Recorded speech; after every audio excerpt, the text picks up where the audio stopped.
coming. Thanks. Thanks. We really appreciate it.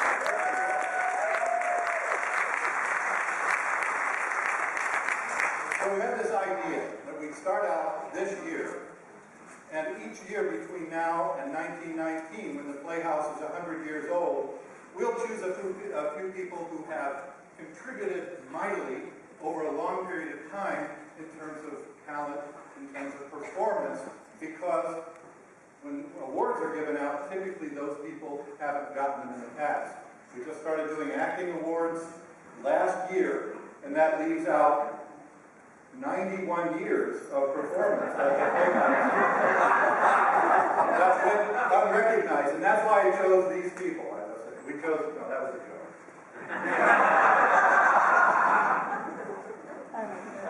So, what's going to happen today is we're going to talk about what they did.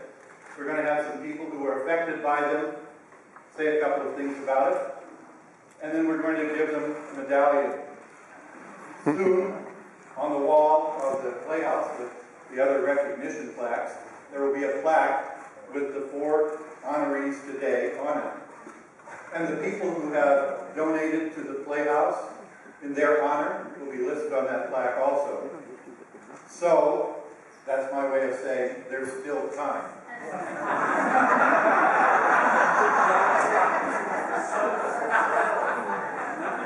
So you're welcome to think about that as we go through this today.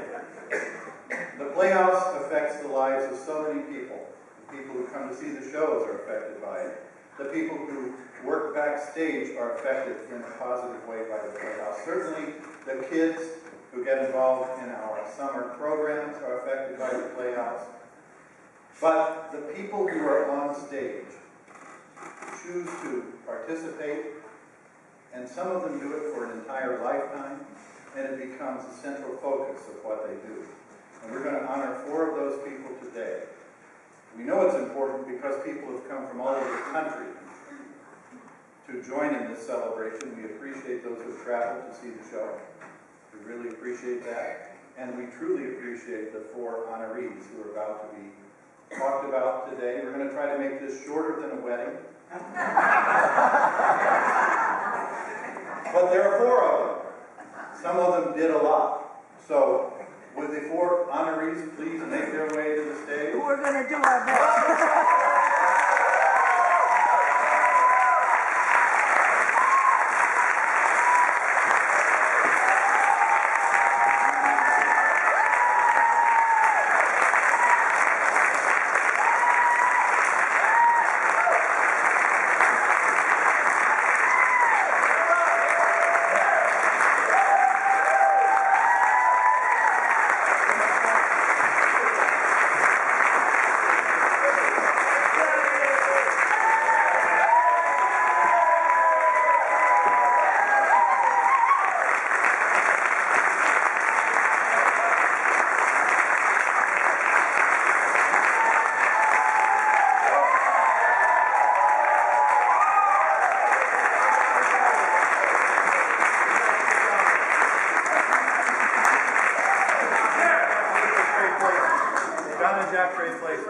Almost took direction.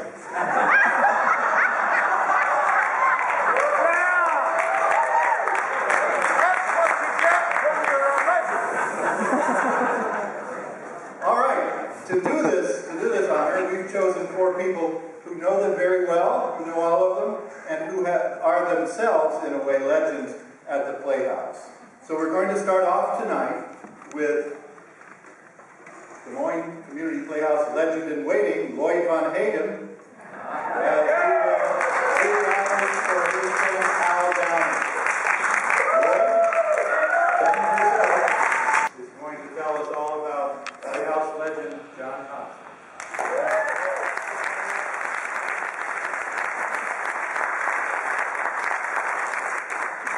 I have to say, isn't this the most wonderful evening and the most wonderful honor?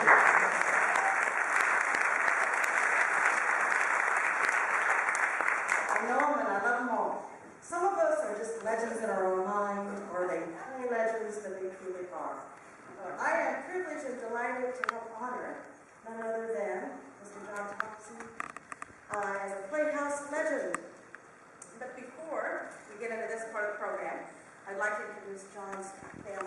got that close anyway. But I'd also like to acknowledge one other family for John, and that is his extended theater family. I think I can speak for just about everyone here. We are, John, your family. We love you dearly. We've known you for years. I can speak for myself personally, been on stage with you. I consider you one of the best friends and theater mentors ever.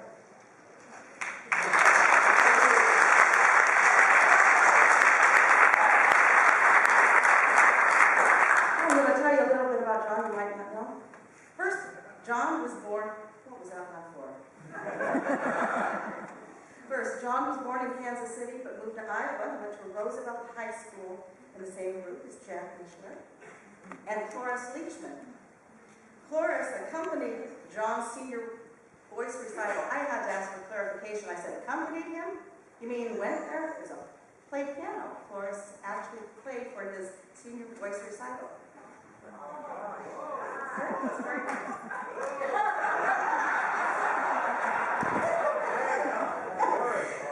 And although he was aware of Jack, they wouldn't get to know each other until later. John had some things to get out of the way before becoming the legendary actor we know today. John enrolled at Grinnell College and became interested in theater while a student there. He had a small part in a pageant celebrating Grinnell's 100th birthday, and the director of the pageant asked him to perform the leading role in the upcoming production of Noel Coward's Blythe Spirit. It was for an alumni event and was performed in a gymnasium that seated a mere 2,000 people. John says when he saw all these people and heard that applause, he was hooked. John enlisted in 1941. He was called up in March of 1942 and served several places around the U.S. and then to Vienna, Austria, as the war ended in Europe. Returning to Iowa, he finished his degree at Grinnell and then earned a master's degree at Western Reserve University before returning to Drake University to get his teaching certificate. Although John worked on the tech crew for a Playhouse show in 1941, his first acting role was at the Kendall Playhouse in a play called The Traitor. There we go. He's there on the left. And someone's left.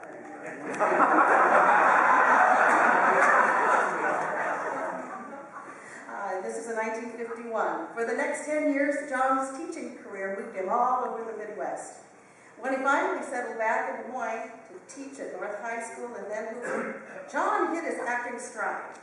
He performed in 45 plays at the Moines Playhouse. There were seasons at the Playhouse when it seemed no matter which play you attended, John Thompson would be in it.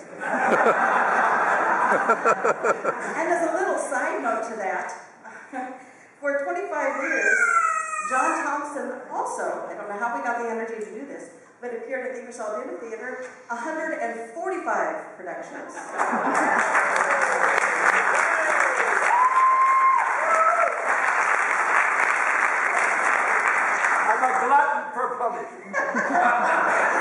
So were some of the people that acted with you.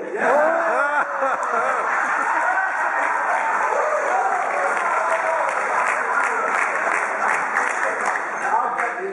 Oh, you already have. I have a story about that. You know, you're so good as a teacher. There's one thing that he taught me on stage, and not that I've used it, but I filed it away to be used. But John Thompson is notorious for this, and now he is such a legend that now people that have been on stage with him have now coined this phrase, I just pulled the John Thompson. And some of you know what I'm talking about. It is when he's so masterful that when he's on stage with you, and he's going on with his dialogue, and you're just standing there waiting for your cue, and he's going blah, blah, blah, blah, and then he gives you that look.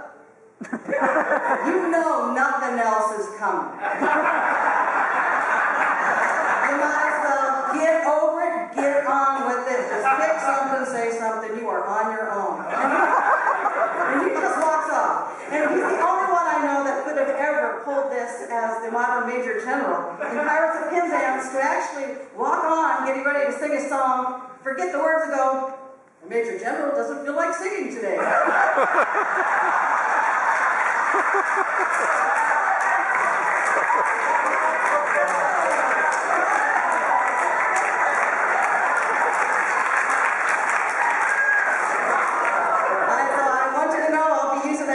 So fellow actors, be aware.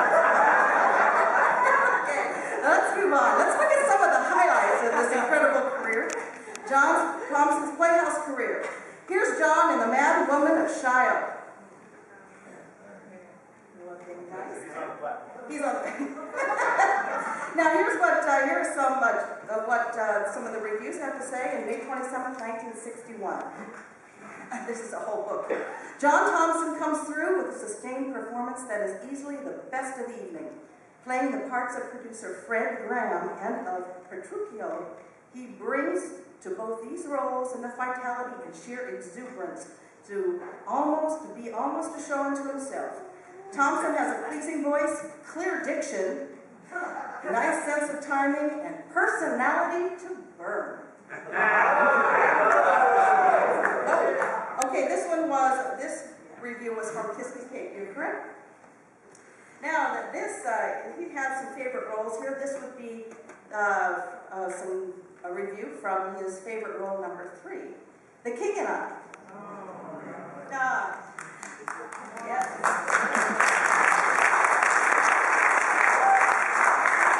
Both principals, Mary Lynn Cox and John Thompson, were up to their parts, superb acting, remarkable vocal endowments, and complete conviction. Together they waltzed and sang their way through that lovely second act piece, Shall We Dance, with delightful airiness and zest. And together they vocalized most effectively to that mock heroic showstopper, Song of the King.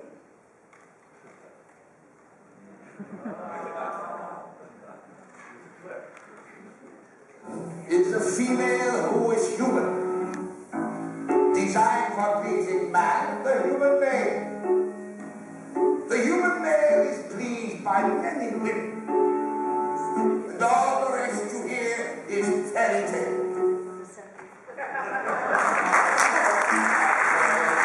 Be like blossom with honey for just one man.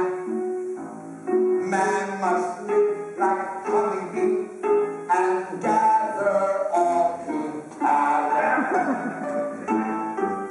To fly from blossom to blossom, honeybee must be free, but blossom must not ever fly from bee to bee to bee.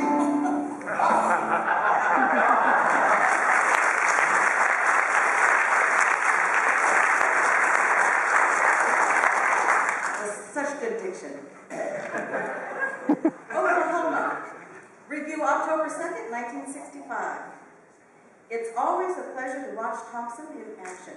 He projects marvelously, and his impersonations never fail to have the stamp of the real pro. This was true Friday as he brought to the part of Judd an intensity that was convincing and compelling in every respect. The Pajama Game. This production was notable for several reasons. He was wearing wig. Let me clarify something. It's notable because everybody sitting there was in it.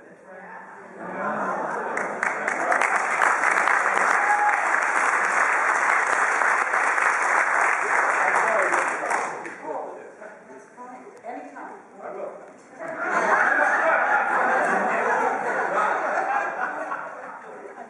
All right, Pajama Game. John Thompson was cast in the role of Sid Sorokin, and needless to say, he was his usual forceful and thoroughly professional self. Yes, you don't get me out. That's fine. And then you were about Jack Mishler. What are you doing out here? My honoree, Jack Mishler, was in that show too. And here's his review.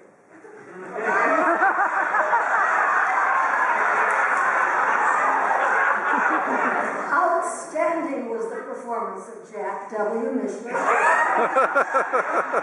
who brought down the house several times with his dance and song routines. Occasionally, an actor becomes so wrapped up in his role that he appears to live it rather than act it. And this must be what happened to Mishler. His every gesture and phrasing in the part was razor sharp and calculated to exploit the comic element to its fullest. See, that's 2 more lines.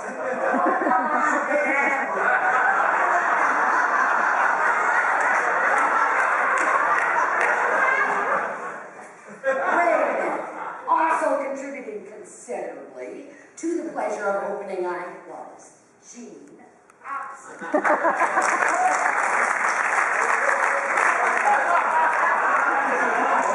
That young 83-year-old man there was stage manager. Says so right in the book.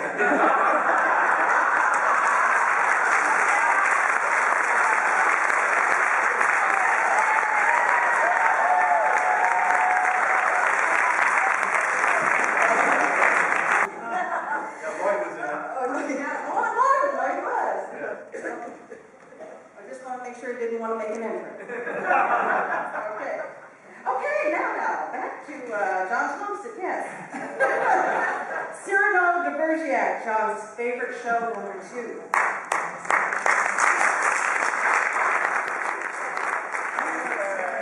Review, July 13, 1968. Thompson plays his part feelingly and never lets the audience forget that the real Cyrano is essentially a tragic figure. Who's afraid of Virginia Woolf?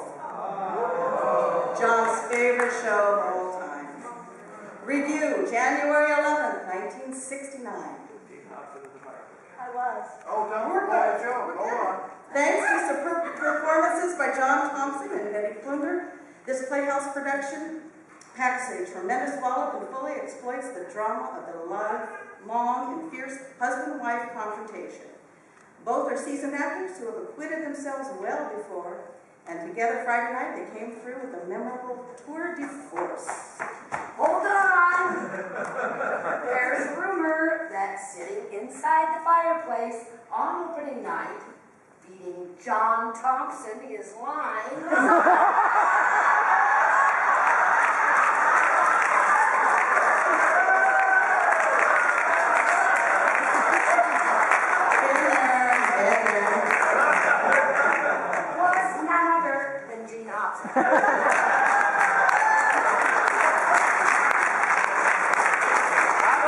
I'll admit it.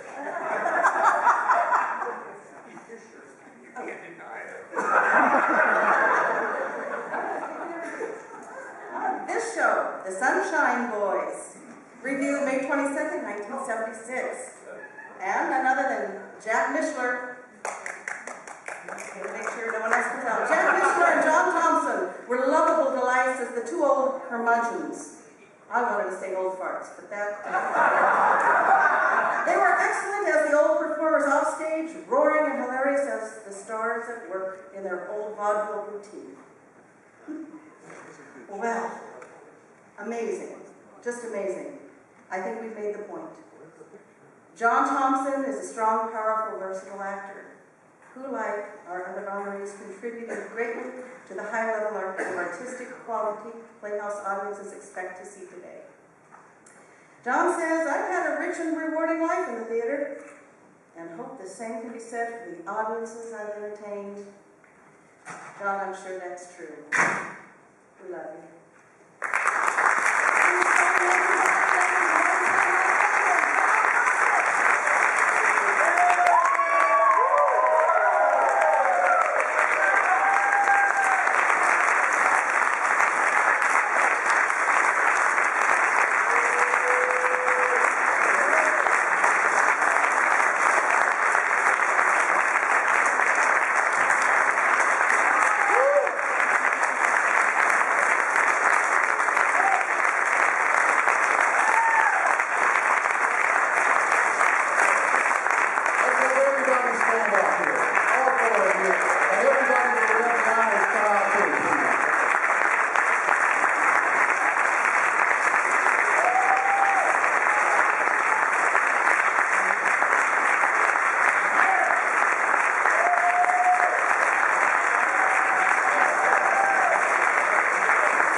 of my favorite afternoons in the theater. This is just a wonderful, wonderful testament to the talent and what the community theater does in communities all over the country, but especially right here in Des Moines.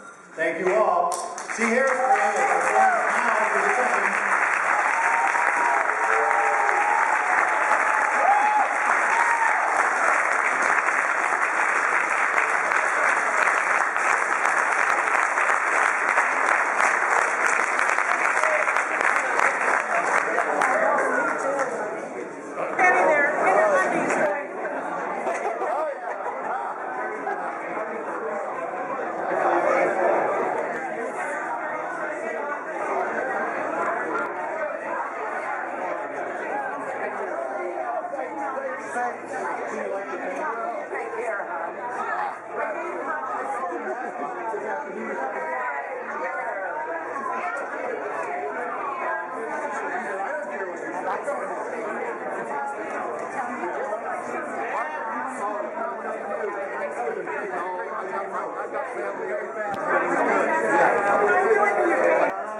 You'll always be Mr. Theater.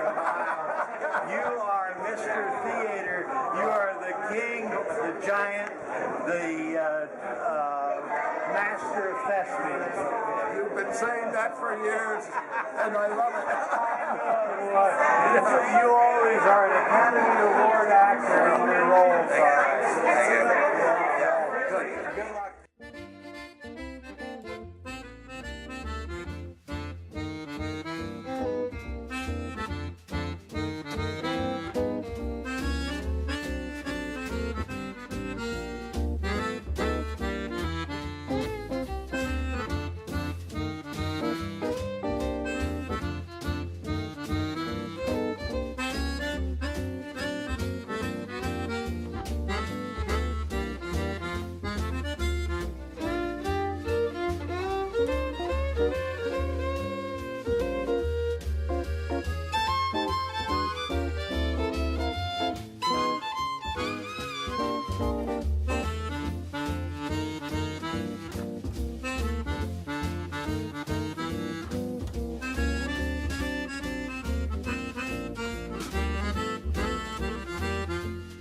When I take my sugar to tea, all the gang is jealous of me.